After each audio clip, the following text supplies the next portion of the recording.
ऐसे इस धराधाम को पवित्र करने के लिए हमारे ठाकुर जी की परम भक्ता भक्तिमती श्री मीराबाई का प्रादुर्भाव हुआ। माधवी गोपी, जिस गोपी ने अपना मुख छुपाया ठाकुर जी से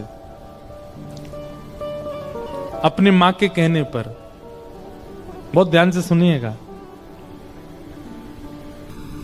जिस गोपी ने अपना मुख छुपाया मां के कहने पर ठाकुर जी से,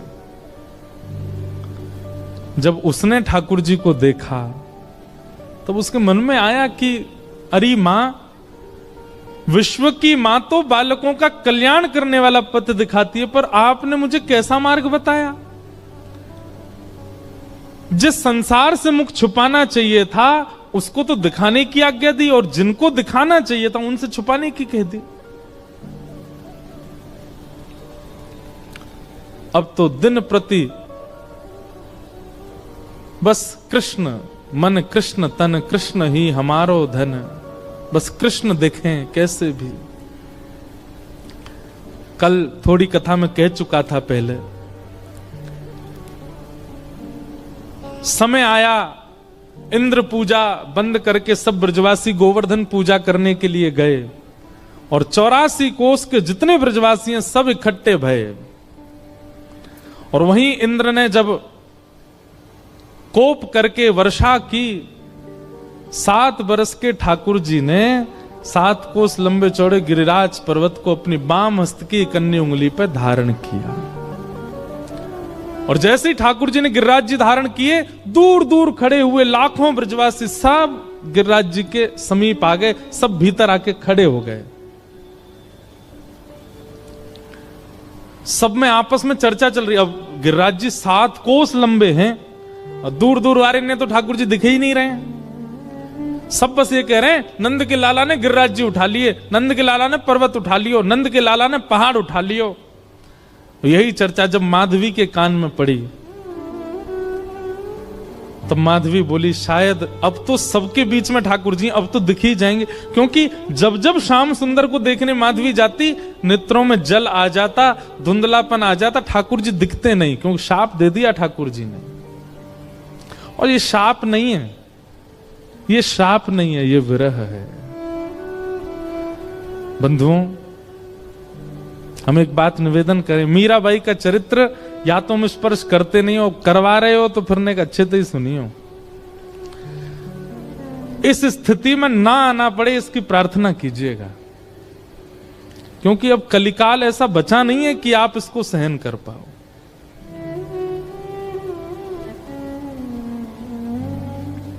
ठाकुर जी दिखते नहीं है मीरा को, माधवी को, लेकिन आज सोचने लगी सबके बीच में ठाकुर जी खड़े, यहां तो मैं छुप के देख ही लूं उनको, शायद दिख जाएं। और अनेक प्रयास करके दूर से जैसे तैसे भीड़ छांटती भई मीरा, माधवी, मीरा उनका कलयुग का नाम, माधवी द्वापर का नाम। माधवी जैसे ही पहुंची, त्रिमंगलली श्याम सुंदर अपने बाम हस्त की कन्नी उंगली के नख पर गिरिराज जी धारण करके खड़े हैं, अपने दाहिने हस्त से मुरली अधर पर रख करके और कोमल उंगलियों से सुंदर बीच बीच में ध्वनि बजा रहे हैं। नंददास जी उसका वर्णन करते हैं, कान्हा कुंवर के कर पल्लव पर मानो गोवर्धन नृत्य करे, ज्यों ज्यों तान उठत मुरली में त्यों त्यों लालन अधर धरे। मेघ मृदंग मृदंग बजा, मेघ मृदंगी मृदंग बजावे, मेघा को जल यों ज्यों झरे। ग्वाल ताल दैनी को गावे, गायन को जो सुर भरे।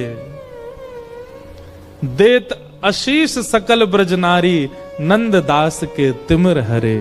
कान्हा कुंवर के, ठाकुर जी पता कि महाराज जी, अगर ये नंददास जी को पद देखो, इस पद के अनुसार, बहुत ध्यान से सुनना, हमारे श्री गिरधर लाल जी ऐसे खड़े, ऐसे नहीं, ऐसे,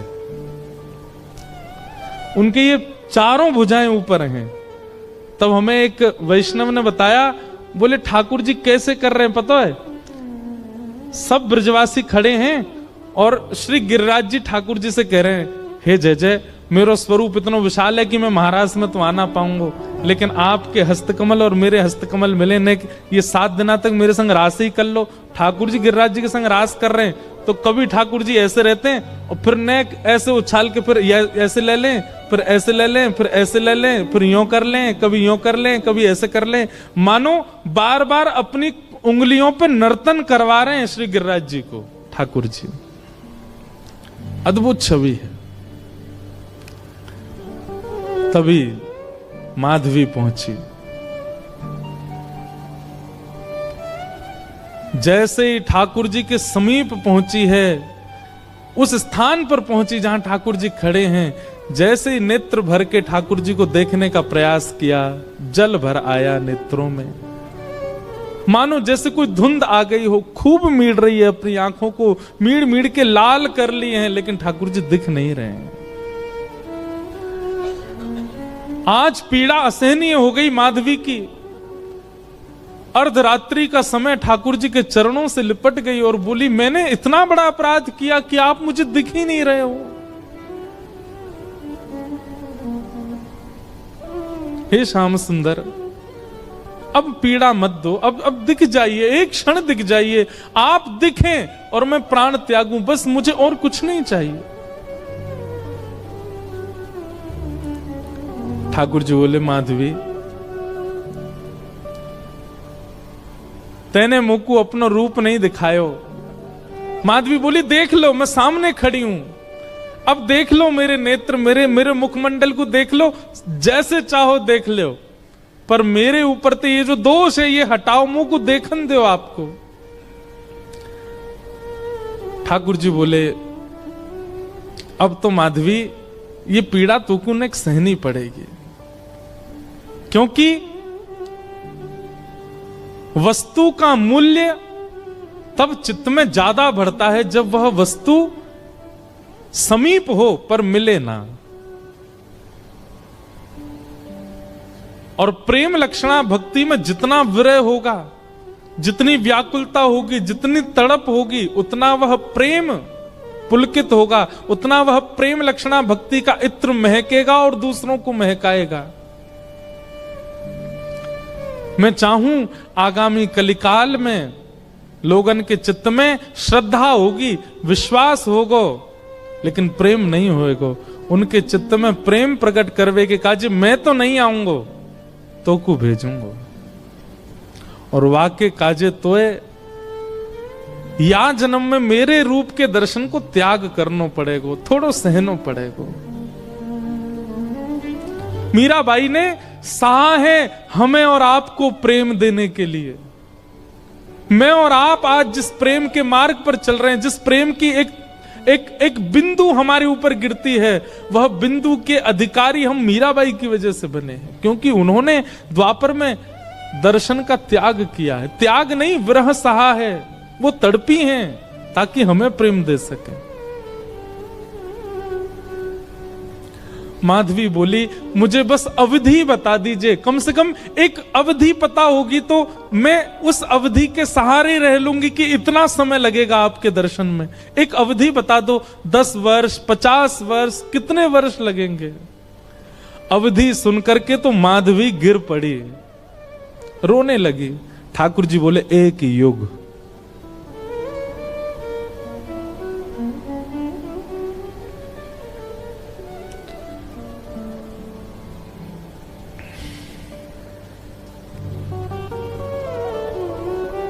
हम क्या विरह सहते हैं जीवन में, किस लिए रोते हैं ठाकुर जी के आगे? क्या विरह दिया कहां उन्होंने हमें, जो माधवी को दिया? 1 युग का विरह। इतना विरह तो किसी गोपी को भी नहीं मिला, इतना विरह तो किसी ब्रजवासी को नहीं मिला जितना विरह माधवी को मिला है। 1 युग का विरह।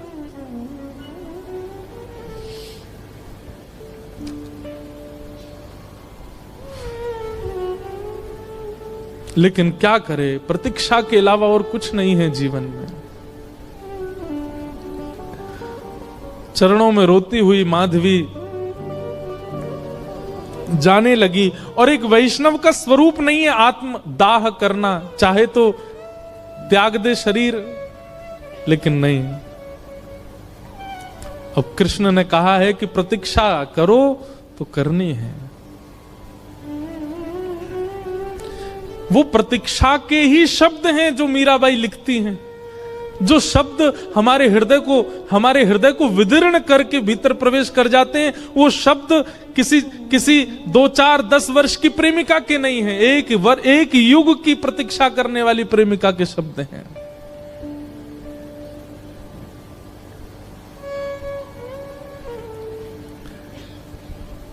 प्रतीक्षा कर रही है और द्वापर युग का विश्राम हुआ, माधवी का पांच भौतिक देह विश्राम हुआ, कलिकाल का प्रारंभ हुआ। और इसी कलिकाल में जैसे गंगा प्रकट होने से पूर्व कहती है कि मुझे धारण करने लायक है कोई पृथ्वी में, तब हिमालय ने अपनी गोद पसारी। ऐसे ही ऐसी प्रेम लक्षणा, ऐसी प्रेम की पराकाष्ठा स्वरूपा वो माधवी, उनको धारण करने वाला कोई वंश है? तब मेड़ता का राव दूदाजी का परिवार सौभाग्यवंत हुआ और शरद पूर्णिमा के दिन भक्तिमती मीराबाई का प्रादुर्भाव हुआ। वही माधवी कलयुग में मीरा बन करके प्रकट हुई। मीराबाई का वास्तविक नाम मीरा नहीं है, मिहिरा नाम है। जैसे नरसिंह मेहता जी का वास्तविक नाम नृसिंहराम मेहता, ऐसे ही मीराबाई का मूल नाम मिहिरा है। जन्म हुआ राव दूदाजी के कुलीन परिवार में। बाल्यकाल से ही मीराबाई का स्वरूप स्वभाव अन्य बालकों से बिल्कुल भिन्न है। बहुत शांत प्रशांत स्वभाव की हैं। एक चंचल बालक की तरह ऐसी चंचलता, चपलता, चतुरता नहीं है उनके चित्त में। बहुत सरल, छोटी सी बात पर रीझ जाने वाली, मान जाने वाली, प्रसन्न हो जाने वाली मीरा है। राव दूदाजी के घर में मीरा का जन्म होने का कारण यह है, ध्यान से सुनिएगा।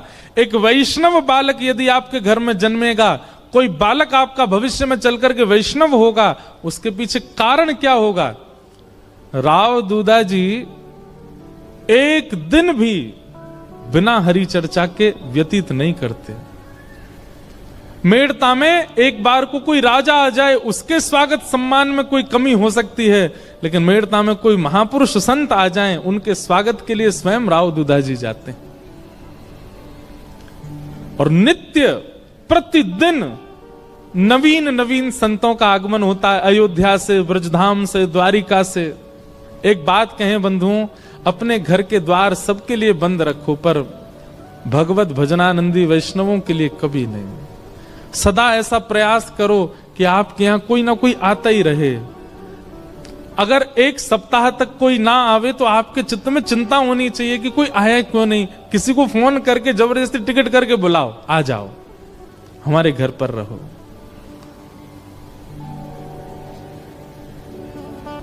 उनके भजन के जीवाणु घर में होते हैं, उसी से ही बालकों में भक्ति भाव प्रकट होता है। मीरा को ऐसे ही नहीं भेज दिया है राव दूदाजी के यहां, क्योंकि उनके यहां नित्य सत्संग होता है। वर्षों से, मीरा के जन्म से पहले से ही नियम है सत्संग का। धीरे धीरे मीराबाई बड़ी होने लगी, कथाएं सुनती हैं। जोशी जी कथा सुनाने के लिए आते हैं, मीराबाई सुनकर के प्रसन्न हो जाती हैं। प्रश्न पूछती हैं, ऐसे ऐसे प्रश्न पूछती हैं कि जोशी जी ही स्तब्ध हो जाते हैं।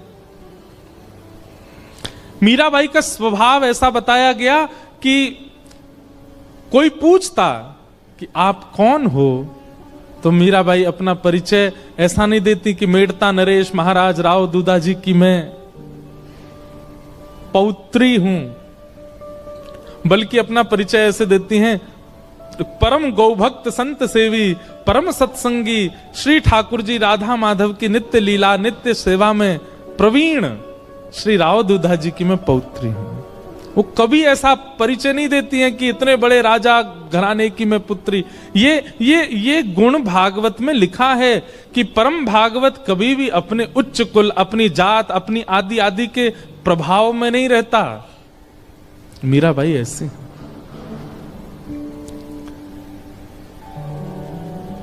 भक्ति के लक्षण तो बचपन से ही हैं। बस कोई बीज में जल देने वाला मिल जाए जिससे उसको राह मिले वृक्ष बनने की।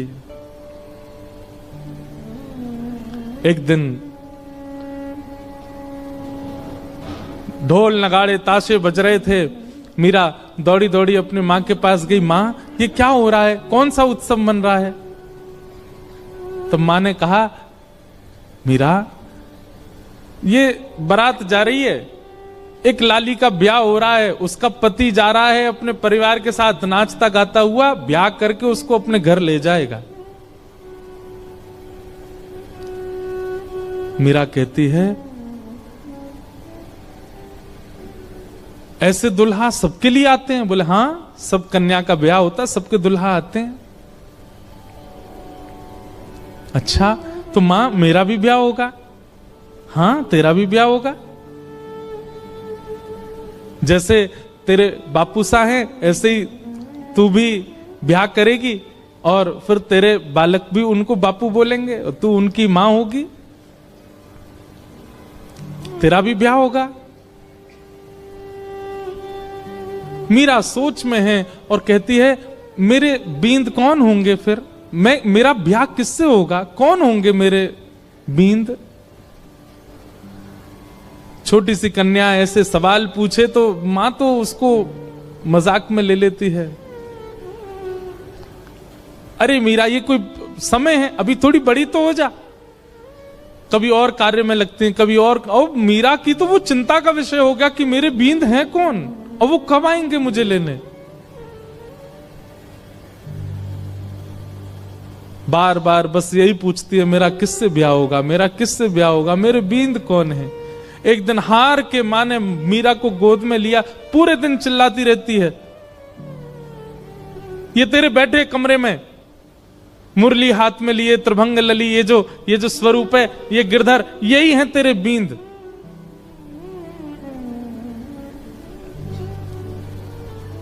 स्वरूप देखा ठाकुर जी का और मां ने कह दिया यही है तेरे बींद, तो मीरा के चित्त में ऐसा विश्वास प्रगाढ़ हो गया कि यही है मेरे बींद और कोई नहीं। अब तो मीरा की स्थिति ऐसी हो गई, वो कक्ष में जब जाती है तो ठाकुर जी की ओर भी बहुत झुकी हुई नजरों से देखती है। ज्यादा मतलब व्यवहार ऐसा करने लगी कि मानो सच में ही ये उसके बींद हैं।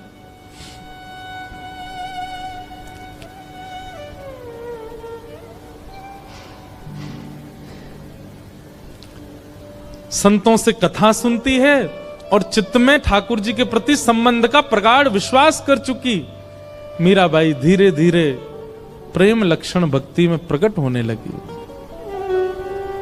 एक दिन एक संत का आगमन हुआ और वे अपने प्रवचन के समय अपने बगल में ही अपने गिरधर गोपाल को विराजमान करके प्रवचन कर रहे थे। और छोटी सी मीरा, उनको एक ही चीज की प्रतीक्षा होती थी पूरे दिन की, मां मुझे सत्संग में लेके कब जाएगी। और जैसे ही मीराबाई पहुंची,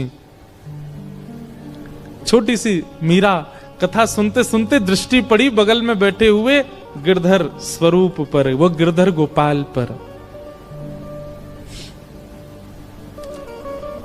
अपलक नेत्रों से केवल ना प्रवचन सुन रही है ना महाराज जी को देख रही है, वो तो उनके ठाकुर जी को अपलक नेत्रों से देख रही है। और बीच बीच में मानो जैसे नेत्रबंद हो जाते हैं और उसको कुछ ब्रजमंडल जैसा दिखने लगता है। उसको कभी कभी वर्षा दिखती है, कभी कभी गिरिराज जी धारण करके ठाकुर जी खड़े हैं और एक गोपी चरण से लिपट करके रो रही है। ऐसा दृश्य उसके चित्त में आने लगा, मानो अपने पूर्व जन्म की स्मृतियां चित्त में प्रकट होने लगी।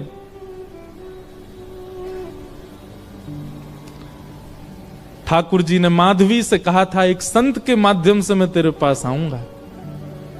और मेरी खूब सेवा करना। माधवी को थोड़ी थोड़ी स्मृति आ गई, मीरा को, और जैसी स्मृति पूर्ण हुई, कथा विश्राम हुई, नेत्र लाल हैं, अश्रु गिर रहे हैं नेत्रों से, और अपनी मां को पकड़ के कहती है, मां ये कौन है? मां कहती है, ये महात्मा है, कथा सुना रहे हैं, साधु जी हैं। नहीं, ये नहीं, इनके बगल में जो बैठे हैं वो कौन है?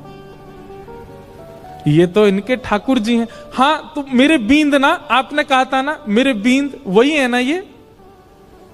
हंस गई मां, अरे मीरा, हाँ वही हैं। तो मेरे बींद आ तो गए मां, अब मेरा ब्याह करा दो। अरे अभी तेरी उम्र नहीं है मीरा, तो मैं बड़ी हो जाऊं तब करा देना, पर तब तक मेरे बींद को घर में ही रख लो, मैं इनको पास में रख लूं अपने। बालपन की वो बातें सबको नहीं भाती हैं। प्रणाम करने के लिए मंच पर जब गई, मीरा के नेत्र सजल। महाराज जी ने पूछ लिया, अरे बिटिया क्यों रोती है? मीरा कहती है, ये मेरे हैं, ये आपके साथ आए हैं, इन्होंने मुझे वचन दिया था ये एक साधु के साथ आएंगे, ये मेरे हैं, आप इनको मुझे दे दीजिए।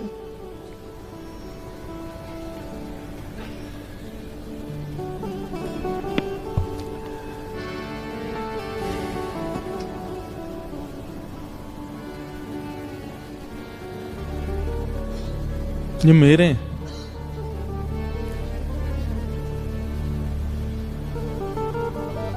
कोई अपने ठाकुर कैसे दे सकता है किसी को?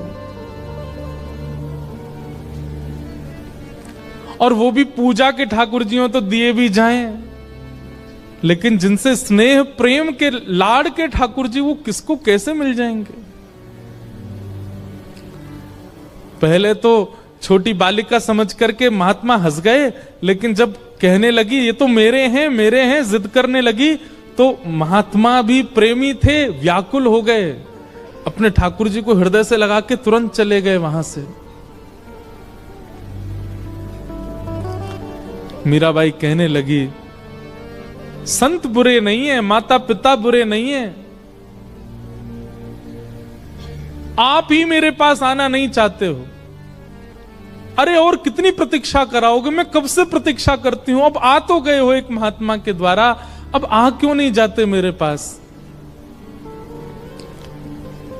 मां डांटती है, पिताजी डांटते हैं, सब घर के लोग समझाते हैं, पर मीरा की एक अलग जिद है। एकांत में बैठी रहती है, ना खाती है, ना पीती है, ना खेलती है, बस चिंतन करती है और रोती रहती है।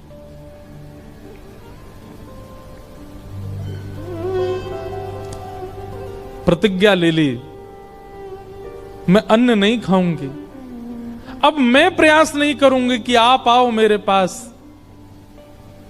मैं प्रयास नहीं करूंगी कि मैं आपको लाऊं, आपको खुद आना पड़ेगा, मेरी प्रतीक्षा बहुत हो चुकी है।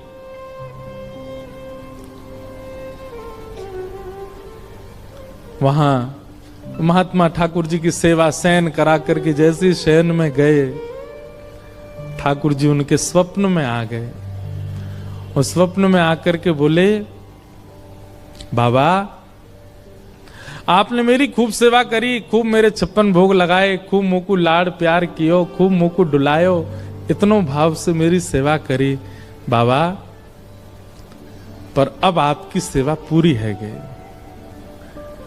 जो बालिका आज कथा में आई, मैंने वाकु वचन दियो है कि मैं आपके माध्यम से आऊंगा, आप उनको जाए के मुंह को दे दो।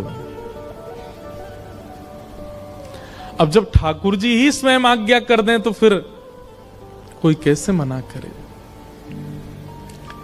रात्रि अर्धरात्रि का समय महात्मा उठे, अपने ठाकुर जी को हृदय से लगा के खूब रोए, जय जय मेरी सेवा में कोई कमी रह गई? नहीं नहीं कोई कमी नहीं बाबा, मैं तो बहुत प्रसन्न हूं, पर अब कछु दिना आप एकांत में भजन करो, फिर मेरी प्राप्ति हो जाएगी। अब आप तो चले जाओगे, फिर मेरी सेवा कौन करेगा? या हमारे सेवा विस्तार के लिए वह कन्या को मोह दे दो। और अर्धरात्रि का समय, नन्ही सी मीरा अनशन व्रत पर मानो बैठी हो, और महात्मा पहुंच गए। ले मीरा है गिरधर तेरा, ले मीरा है गिरधर तेरा। अपने ठाकुर जी को लेकर के गए, सेवा बड़े भावत करियो, सेवा बड़े भावत करियो, रखियो नने नानेरा हो, रखियो नानेरा, बेटी ले मीरा है गिरधर तेरा, ले मीरा ने गिरधर तेरा। मीरा के चित्त में पीड़ा भी हो रही है और वो नाच भी रही है। नाच इसलिए रही है कि आज मानो जैसे वर्षों और युगों का विरह समाप्त होगा, पर पीड़ा इस बात की है कि मैं एक वैष्णव की सेवा ले रही हूं। उन महात्मा के नेत्रों के आंसू मीरा को बहुत, ये एक वैष्णव का स्वरूप हो जाता है। वो स्वयं पीड़ा में रहना मंजूर रखता है, पर अन्य किसी वैष्णव की पीड़ा देख नहीं पाता।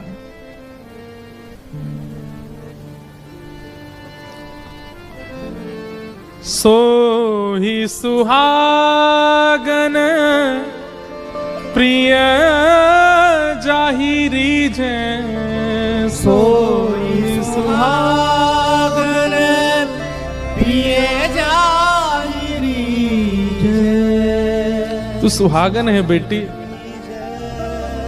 ये पहले मुझसे रीझे थे, मेरे पास आए, लेकिन अब ये तो से रीझ गए हैं। मैं अपनी तरफ से नहीं दे रहा हूं, ठाकुर जी ने आके मुझे आज्ञा दी है कि वो तोते सेवा कराना चाहें। सो ही सुहागन। बंधुओं, इस पंक्ति को नित्य गाया कीजिए। अपने ठाकुर जी को देखते हैं जब मंदिर में विराजमान, आप कितने सौभाग्यशाली हो, ठाकुर जी आपसे सेवा करा रहे हैं। उनके प्रति पाषाण बुद्धि मत रखा कीजिए। आपका कोई तो ऐसा गुण है जिसके कारण ठाकुर जी आप चले जाते हैं बाहर, आप आ जाते हैं कथा, मैं आ जाता हूं कथा करने। हमारे ठाकुर जी कक्ष में बैठे रहेंगे, खड़े रहेंगे, जैसे सुलाओगे सो जाएंगे, जहां बैठाओगे बैठ जाएंगे, जो खिलाओगे पालेंगे। अपनी कोई इच्छा इतनी, अपने जिनको हम अपना कहते हैं पत्नी बच्चे, वे भी लड़ लेते हैं कि हमें ये चाहिए, पर हमारे ठाकुर जी कभी नहीं लड़ते। आप पीली पोशाक पहना दो राजी, आप लाल पोशाक पहना दो राजी, आप दाल चावल खिला दो राजी, आप कड़ी चावल पवा दो राजी, कुछ नहीं दूध का भोग लगा दो राजी। इसी को तो प्रेम कहते हैं, जो आपके द्वारा प्रस्तुत की गई हर वस्तु को सिर से लगा के स्वीकार करे। यही तो प्रेमी का लक्षण है। विश्व में असली प्रेमी यदि कोई है तो वो श्याम सुंदर है। आपकी हर वस्तु को सहर्ष स्वीकार करते हैं, किसी में नोक झोंक नहीं कभी भी।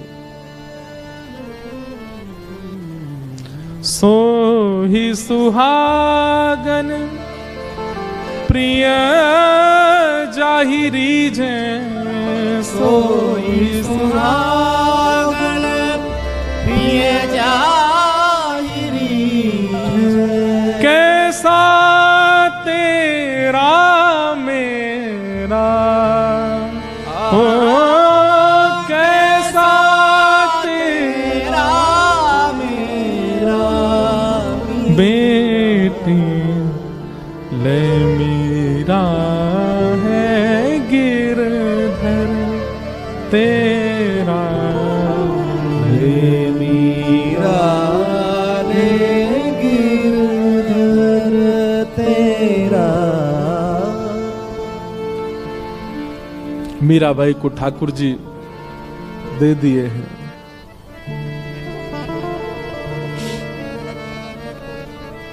चले गए महात्मा। ये ठाकुर जी का नियम है बंधुओं। एक को संयोग देते हैं तो जिसको संयोग दे रहे हैं मानो किसी को वियोग देके आए, और जिसको संयोग दिया है वो तैयार रहे, एक दिन वियोग मिलेगा।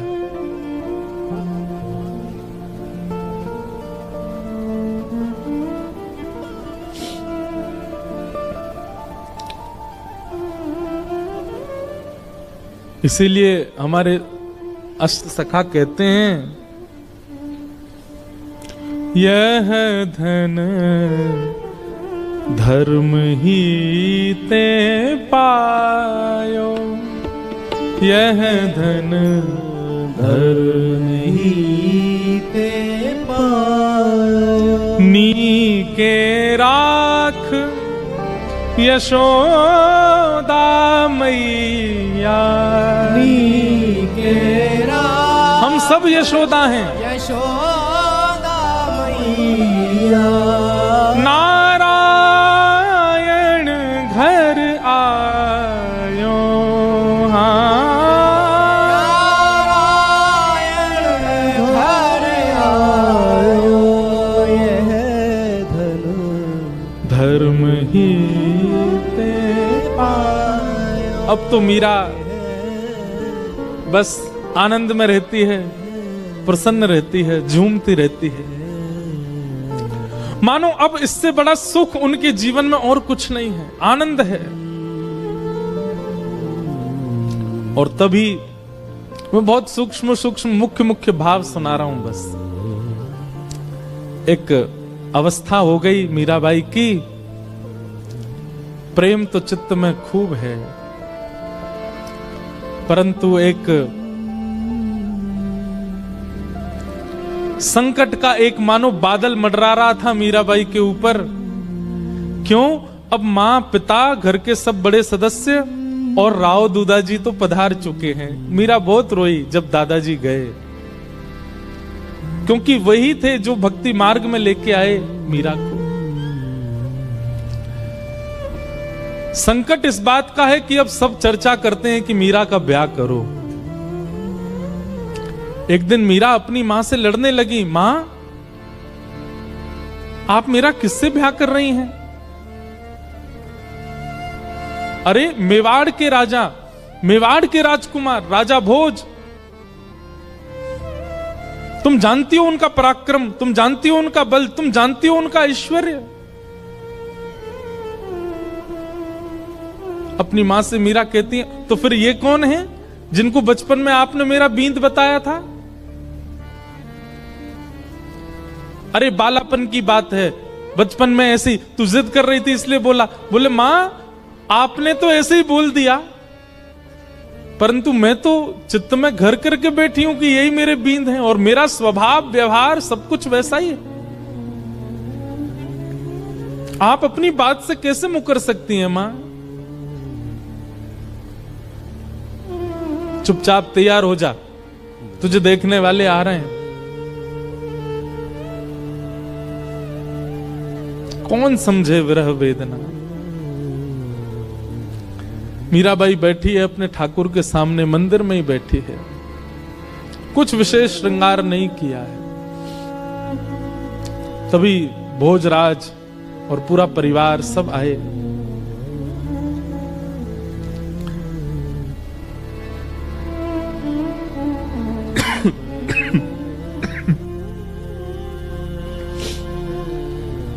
इच्छा प्रकट की कि एकांत में मीरा से बात करना चाहते हैं। मीराबाई बोली, मेरे लिए तो एकांत मेरे ठाकुर जी का स्थान है, जो बात करनी यहीं बैठ के कर लो। सब चर्चा हुई, मीराबाई ने स्पष्ट कर दिया, एक पत्नी जो धर्म का निर्वहन करती है, अगर वो अपेक्षा आप मुझसे रखते हैं और मुझसे ब्याह करना चाहते हैं, तो मैं पहले ही आपको स्पष्ट कर दूं कि मैं उन सब धर्म के निर्वहन में बिल्कुल अपूर्ण हूं, मैं नहीं कर पाऊंगी। आप अपने परिवार में सबसे कह दीजिए मैं उस योग्य हूं नहीं, वो तो मेरे परिवार वाले चाहते हैं, इसलिए मैं आपसे चर्चा कर रही हूं। नहीं तो एक स्त्री का जो धर्म होता है पति के प्रति, ससुराल के प्रति, उन सबको, मैं तो अपने घर के प्रति कोई धर्म नहीं निभा पाती एक पुत्री का।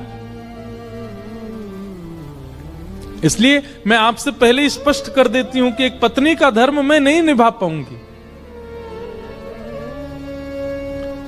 भोजराज का उत्तर सुनने लायक है। बंधुओं, मीराबाई का जिनसे ब्याह हुआ वो अत्यंत कुलीन भाव के हैं। उन्होंने कहा मुझे मंजूर है, मैं भी नहीं आपसे अपेक्षा रखता हूं कि आप पत्नी धर्म का निर्वहन मुझसे करें। आपकी सुबह से अभी तक की गतिविधियां देख करके, आपके विचार भाव और आपके हृदय की स्थिति देख करके मैं जान चुका हूं कि आप सामान्य धर्म में नहीं हैं।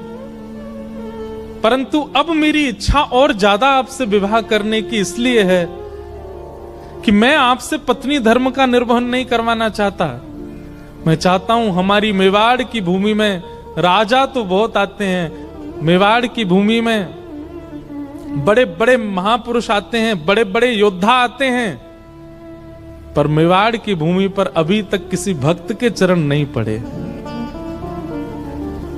यदि आप मुझसे विवाह करें और हमारी मेवाड़ की भूमि को अपने चरणों से और श्री गिरधरलाल जी के स्थापन से पवित्र कर दें, तो ये हमारे लिए बड़े सौभाग्य की बात होगी। मैं इस चर्चा को गुप्त रखूंगा, किसी के सन्मुख नहीं कहूंगा। ये मेरी और आपकी चर्चा है, सबको बताने के लिए विवाह का एक अभिनय होगा, परंतु मैं चाहता हूं कि आपके चरण हमारी मेवाड़ को पवित्र करें। बाकी जैसी आपकी इच्छा होगी, मेरी उसमें कोई अतिशयोक्ति नहीं होगी। और ऐसा कहकर के भोजराज चले गए। मीराबाई ने कोई उत्तर नहीं दिया। लेकिन प्राचीन भारत में कहां पूछा जाता है, सबने पक्का कर दिया ब्याह।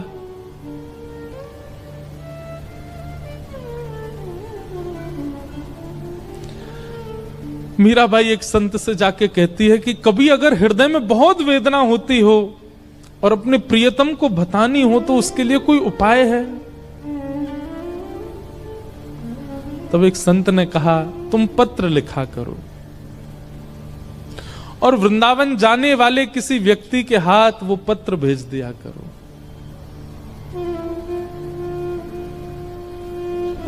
बहुत प्यारा पद है मीराबाई का। मीराबाई आज पत्र लिखने के लिए बैठी है और पूरे कक्ष में केवल खाली पत्र पड़े हैं, लिख नहीं पा रही है। बार बार एक एक पन्ना फाड़ती है, फिर कुछ लिखती है और लिख करके फिर उसको फेंक देती, फिर दोबारा लिखती है, फिर फेंक देती, फिर लिखती है।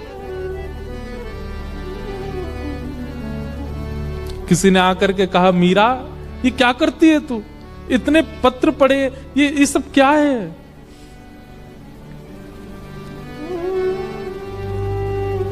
पत्तियां मैं कैसे लिखूं, लिखी ही न जाए। पत्तियां मैं कैसे लिखूं, लिखी ही न जाए। पत्तियां मैं कैसे लिखूं, लिखी ही न जाए। पत्तियां मैं कैसे लिखूं, लिखी ही न जाए। क्यों? कलम धरत मेरो कर कांपत है। कलम धरत मेरो कर कांपत है। कलम धरत मेरो कर कांपत है। कलम धरत मेरो कर कांपत है। मीराबाई कहती है मैं लिखने के लिए बैठती हूं, पहले तो शब्द याद नहीं आते और जैसे तैसे अपनी स्थिति। बंधुओं, एक बात याद रखिएगा, विरह की स्थिति शब्द बयां नहीं कर सकते। वो शब्द नहीं बता सकते कि आपकी स्थिति कैसी है। आप कितना भी प्रयास कीजिए बोलने का, बताने का, नहीं बता पाओगे, क्योंकि विरह प्रेम शब्द की इतनी क्षमता नहीं कि वो आपका विरह प्रेम प्रकट कर सके। लेकिन मीराबाई कहती है जैसे तैसे मैं लिखने का प्रयास भी करती हूं। कलम धरत मेरो कर कांपत है, कलम धरत मेरो कर कांपत है। नैन रहे हैं झराए, हो नैन रहे झराए। और जैसे तैसे लिख भी देती हूं तो इतने नेत्रों से अश्रु गिरते हैं कि जो लिखा सब बह जाता है। पतियां में कैसे लिखूं, लिखी ही न जाए। पतियां में कैसे लिखूं, लिखी न जाए। पतियां में कैसे लिखूं, लिखी ही न जाए। पतियां में कैसे लिखूं, लिखी न जाए।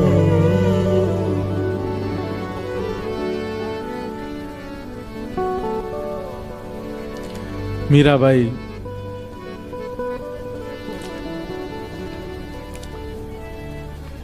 बस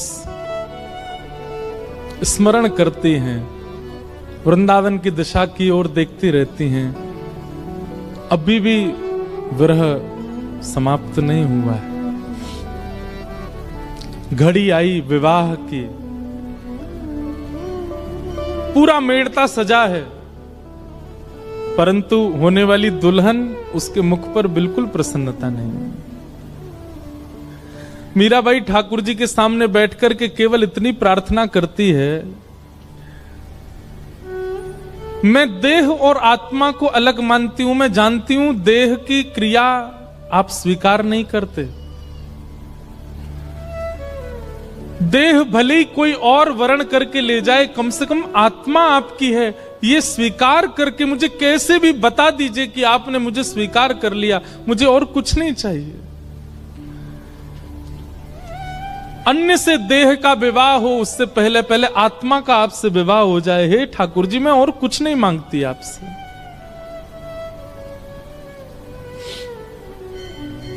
रात्रि में मीरा रोते रोते सोई हैं और तभी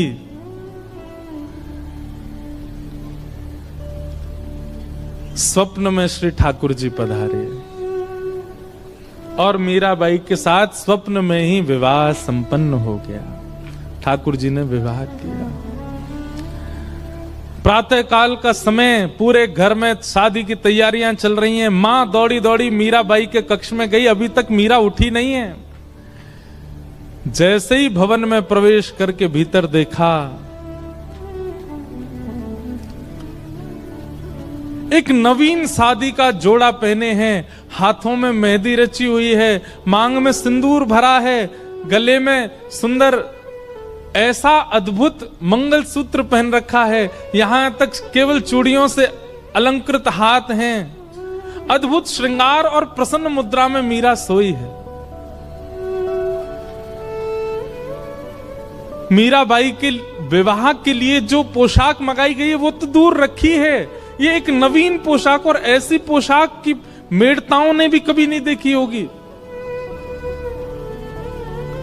मां ने तुरंत मीराबाई को उठाया, उठा करके पूछा, मीरा जल्दी उठ, ये सब क्या करके बैठी है? तेरे मांग में सिंदूर, गले में मंगलसूत्र, हाथ रचे हुए, ये इतने सुंदर तूने जोड़ा, ये क्या करके आई है? कहां से लेके आई है सब?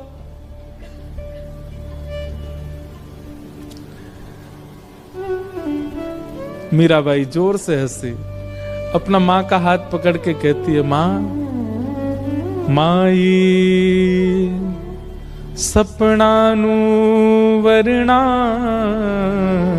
दीनानाथ दीनानाथ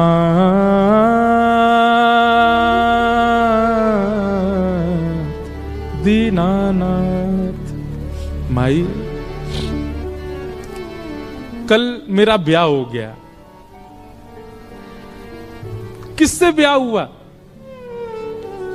बोले मेरे गिरधर लाल। मां मैं आपको कैसे वर्णन करूं? आप जो व्यवस्थाएं कर रहे हैं ना, ये सब फीकी हैं उस व्यवस्था के आगे। ऐसे सुंदर पुष्प लगे थे, ऐसे सुंदर दावत बनी थी, ऐसे सुंदर सुंदर घोड़े हाथी सब आए थे। क्या बात बनाती है? कब हुआ तेरा ब्याह? किसने देखा तेरा ब्याह? मीरा कहती है, एक ने देखा हो, दो ने देखा हो तो कहूं 56 कोटा जना पधारया, दुल्हो श्री ब्रजनाथ, दुल्हो श्री ब्रजनाथ।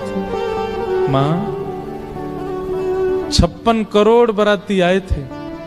सब देवी देवता, ब्रह्मा, शिव, रुद्र, सनकादि सब आए थे मेरे ब्याह में। और इन सब बरातियों के बीच एक सुंदर से हाथी पर सहरा बांधे, अद्भुत पोशाक पहने, मधुर मुस्कान, कटाक्ष नेत्र, मधुर घुंघराले केश, हाथ में मुरली लिए मेरे दुल्हा बनकर के साक्षात ब्रजनाथ श्री कृष्ण आए थे। दुल्हो श्री ब्रजनाथ। बहुत सुंदर वर्णन है। मीराबाई अपने स्वप्न के विवाह का वर्णन कर रही है अपने मां के आगे। किसने हमारा कन्यादान किया, हमारे फेरे कैसे पड़े, उन्होंने मेरे गले में कैसे मंगलसूत्र पहनाया, दावत कैसे हुई, एक एक चीज का वर्णन कर रही है मीरा। और मां इधर से उधर जा रही है, सिर पीट रही है, रो रही है। ये क्या बातें कर रही है मीरा तू? लेकिन कौन समझे मीरा को? मीराबाई हंसने लगी और कहने लगी, मां मेरा ब्याह हो गया। मां तुरंत भीतर गई, घड़े में जल भर के लाई और ला करके मीरा के मांग का सिंदूर पोंछने लगी। मीरा कहती हैं, अब चाहे जो कर लो मां, ये देह चाहे जिसको दे दो, पर आत्मा को तो स्वीकार कर लिया है श्याम सुंदर ने। अब मैं राजी राजी चली जाऊंगी जहां भेजोगी, मुझे अब परवाह नहीं। मैं जिनकी हूं उन्होंने मुझे स्वीकार कर लिया है। कितनी पीड़ादायी बात है। मीराबाई का पुनः श्रृंगार किया गया और फिर मंडप में ले जाया गया।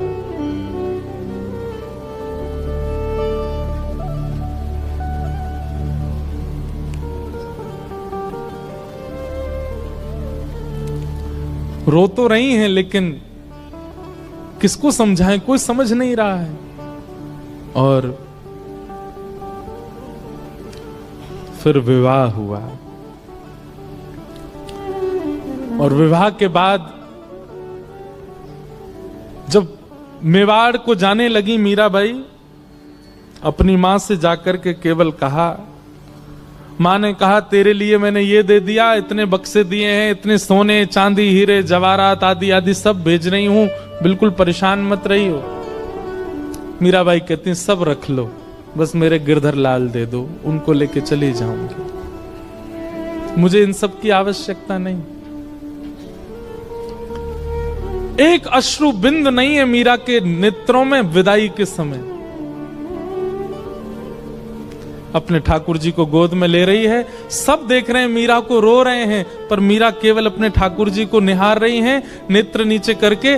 गाड़ी, बैलगाड़ी, घोड़ा गाड़ी, हाथी गाड़ी सब धीरे धीरे चलते जा रहे हैं और मीरा ना प्रसन्न है ना उदास है, बस एक समत्व है मुखमंडल पर। निकल गई मेवाड़।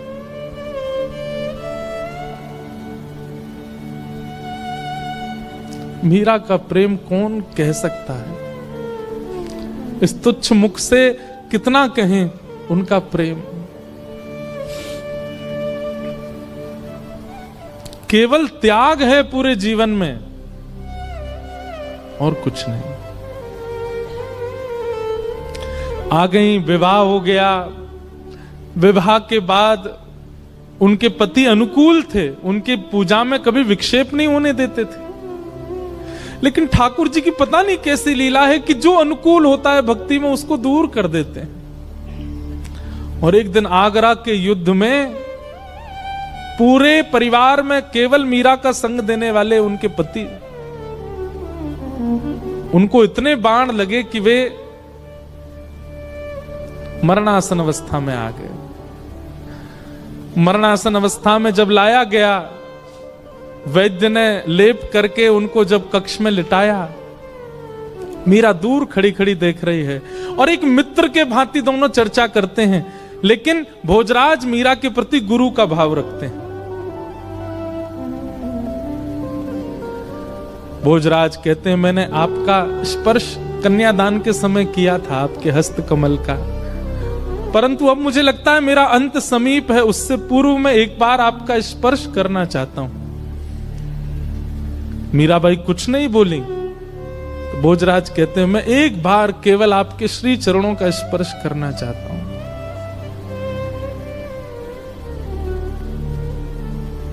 ठाकुर जी के पास गई, अपने गिरधर गोपाल की प्रसादी माला लेकर के आई और भोजराज के गले में पहनाई और अपना हस्त कमल उनके शीश पर फेरती हैं मीरा। ऐसा कहते हैं, मैंने पढ़ा है कि वैसे तो मीरा श्रृंगार करती नहीं थी, पर जिस दिन भोजराज जी की ये स्थिति थी, उस दिन कोई उत्सव मीराबाई ने किया था और उस दिन 16 श्रृंगार किए थे मीराबाई ने। और उस श्रृंगार के रूप में मीराबाई को देखते देखते देखते मानो जैसे उनके पति को साक्षात युगल ही एक रूप में हो, ऐसा दिखने लगा। और उनके पति अपने प्राण त्याग देते हैं।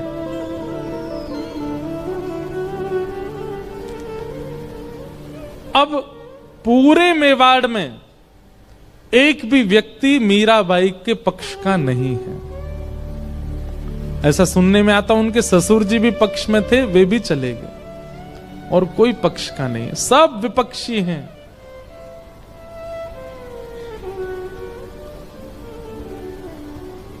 खूब यातनाएं देते हैं, प्रताड़ना करते हैं, उपहास करते हैं, पर मीराबाई को इससे कोई फर्क नहीं पड़ता।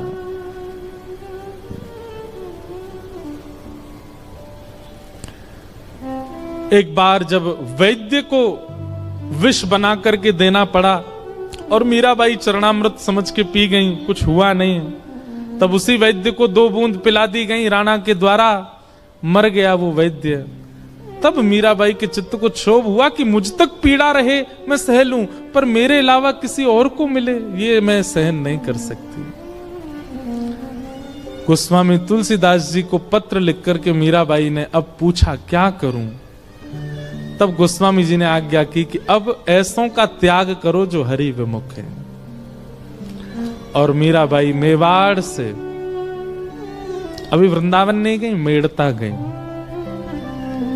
और फिर मेड़ता से वृंदावन मीराबाई बहुत विलंब से गए, क्योंकि वृंदावन उनके रोम रोम में बसता है, वृंदावन उनके हृदय में बसता है, वृंदावन उनके चित्त में बसता है।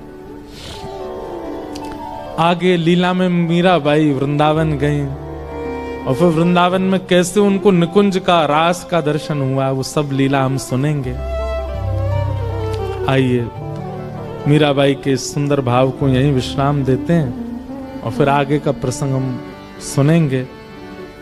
गिरधर जन्म मरण रासाते, गिरधर जन्म मरण रासाते, गिरधर जन्म मरण रासाते।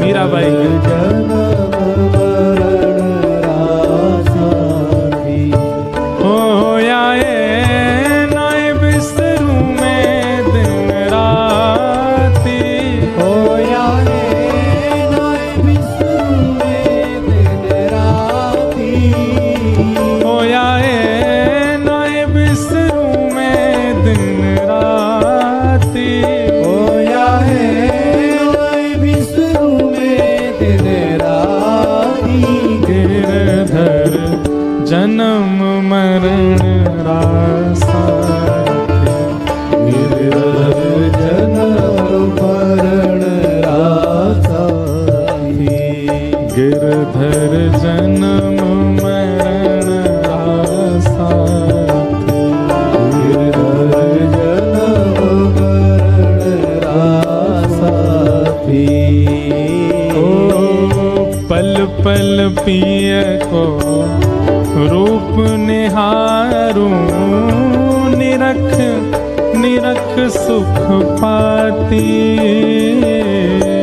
पल पल पिए को रूप निहारूं, निरख निरख सुख पाती, पल पल पिय को रूप निहारूं, निरख निरख सुख पाती, पल पल पिए को रूप निहारूं, निरख निरख सुख पाती, ऊंचे चढ़ चढ़ पंथ निहारूं, ऊंचे चढ़ चढ़ पंथ निहारूं, ऊंचे चढ़ चढ़ पंथ निहारूं, ऊंचे चढ़ चढ़ पंथ निहारूं, रोए रोए अखियां प्यासी, गिरधर जन्म मरण रासाते, गिरधर जन्म मरण रासाते, गिरधर जन्म मरण रासाते, गिरधर जन्म मरण रासाते। मीराबाई कहते हैं, ओ इनके बिन मोहे सलना परत है, जानत मेरी छाती, इनके बिन मोहे सलना परत है, जानत मेरी छाती, इनके बिन मोहे सलना परत है,